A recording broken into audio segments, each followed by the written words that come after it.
जुलैला आषाढी एकादशी सोहळा साजरा होतो आणि या सोहळ्यासाठी जवळपास 20 ते 25 लाख भाविक येतील असा प्रशासनाने अंदाज व्यक्त केल्यामुळे येणाऱ्या भाविकांना चांगल्या सोयीसुविधा देण्यासाठी मुंबईपासून अगदी पंढरपूर करत बैठकांचं सत्र सुरू आहे. आज खरं तर पालकमंत्री जयकुमार गोरे गर्दीचे जे काही ठिकाणी आहेत ते सगळ्याच ठिकाणी पाहणी केलेली. आता जयकुमार गोरे साहेब आपल्याबरोबर. साहेब काय सांगतात, कशा पद्धतीने वारीचं नियोजन सुरू? वारीच्या अनुषंगानं आलेल्या प्रत्येक वारकऱ्यांची भक्तांची सुविधा सर्वोत्तम व्हावी, आलेल्या पालख्यांच्या व्यवस्था सर्वोत्तम व्हाव्यात, दिंडेकरांची व्यवस्था सर्वोत्तम व्हावी अशा पद्धतीचं नियोजन माननीय मुख्यमंत्री महोदयांच्या सूचनेनुसार या ठिकाणी प्रशासनाचं चालू आहे. शासन वारकऱ्यांना सर्वोत्तम सुविधा द्यायचा प्रयत्न या निमित्तानं करतोय. मागच्या वर्षी आम्ही तो प्रयत्न केला, त्यात खूप मोठं यश त्यामध्ये आलं. मागच्या वर्षीच्या व्यवस्थेमध्ये काय ज्या उणिवा राहिल्या, त्रुटी राहिल्या, त्या त्रुटी यावर्षी राहू नये याची काळजी आपण प्रशासनच्या माध्यमातून आपण घेतोय. मला खात्री आहे की यावर्षी आपण वारकऱ्यांना सर्वोत्तम सुविधा देऊ.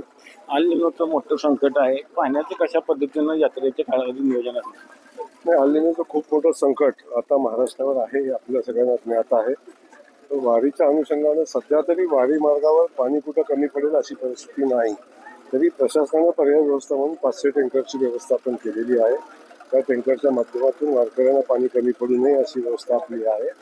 परंतु वारीच्या मार्गावर ज्या ज्या ठिकाणी पण पाणी टँकर फिलिंगचे पॉईंट आहेत किंवा अजून तर ते सर्व रिचार्ज आहेत, त्यामुळं वारी मार्गावर पाणी कमी पडेल अशी काही परिस्थिती सध्या दिसत नाही. यात्रेत महिला भाविकांची मोठी संख्या असते, मात्र जर्मन हँगरमध्ये गेल्यावेळेस भाविकांची महिलांकरता कायची व्यवस्था नव्हती. यावर्षी काय खास व्यवस्था?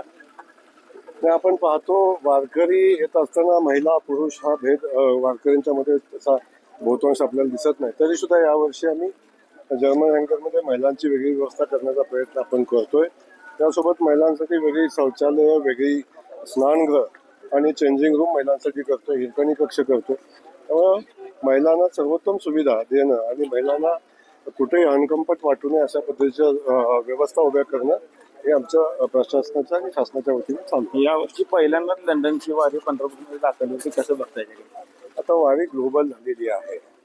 नॅशनल जिओग्राफी चॅनल असेल किंवा अन्य चॅनल असतील, त्याच्या वारीचं लाईव्ह प्रक्षेपणही या निमित्तानं होणार आहे. आणि वारीला अनेक देशातून नागरिक येत असतात. आता लंडनपासून दिंडी सोहळा निघतोय आणि आपण बघतोय उत्तर हा सोहळा प्रचंड मोठा आणि जागतिक दर्जाचा होताना आपण सगळेजण पाहतो. कॉरिडॉर पूर्वीची शेवटची वारी म्हणेल. नाही, कॉरिडॉरचं काम आता मंजूर झालेलं आहे, GR निघालेलं आहे, टेंडरची प्रक्रिया चालू होईल.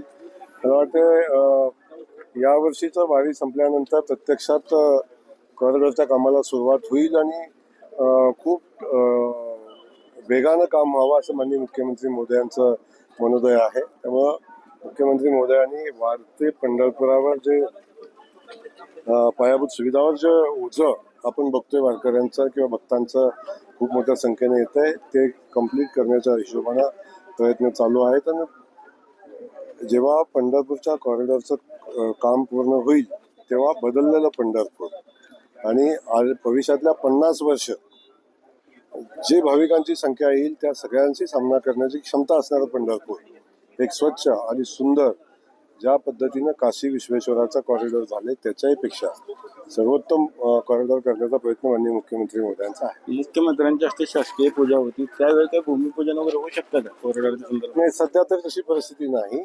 भूमिपूजनाला मुख्यमंत्री महोदय कधी तारीख ठरवतील त्यावेळी भूमिपूजन होईल. अजून जमीन ताब्यात घेणं, बाकीच्या सगळ्या प्रक्रिया,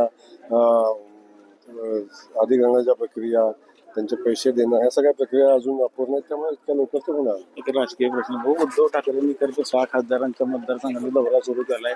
ते म्हणतात की खरं तर ऑपरेशन टायगर नसून ऑपरेशन देवेंद्र फडणवीस. आता तो उद्धव ठाकरे साहेबांना आपण बघतो की सगळ्यांनी असे सोडत चालले.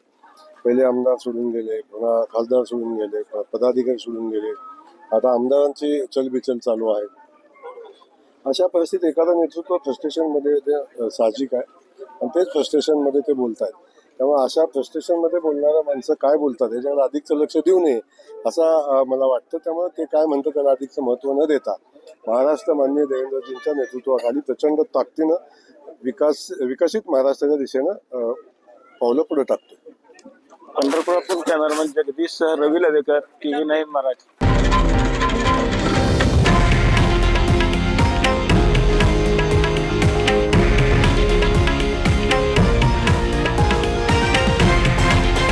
हे आहे देशातील नंबर 1 न्यूज नेटवर्क आणि आपण पाहत आहात TV9 मराठी, एकमेव.